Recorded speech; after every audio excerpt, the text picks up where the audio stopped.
নমস্কার বন্ধুরা, আমি এই মুহূর্তে রয়েছি গুজরাটের একটি খুব সুন্দর বড় রেলওয়ে স্টেশন, যেটা ভদোদরা রেলওয়ে জংশন।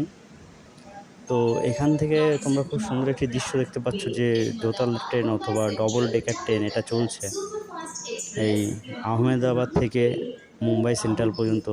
এখনও পর্যন্ত চলছে, খুব সুন্দরভাবে যাত্রী পরিষেবা দিয়ে চলছে এখনও পর্যন্ত, এবং আগামীতেও দেবে আশা করি।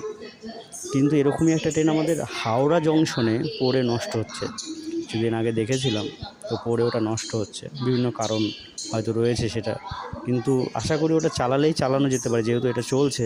আর ওটা চালানো যেতে পারে যদি সরকার প্রচেষ্টা করে। এবং খুবই সুন্দর এই ট্রেনটি এই মুহূর্তে ভদোদরা জংশনে দাঁড়িয়ে আছে। খুবই সুন্দর একটি দৃশ্য। এই ট্রেন এখন দেখা যায় না খুব একটা, আশা করি হয়তো এই আহমেদাবাদ থেকে মুম্বাই রুটেই এই ট্রেনটি চলাচল করছে। এবং খুবই সুন্দর এই দৃশ্যটি আপনারা দেখতে পাচ্ছেন। খুবই ভালো লাগলো দেখে। নমস্কার, ধন্যবাদ।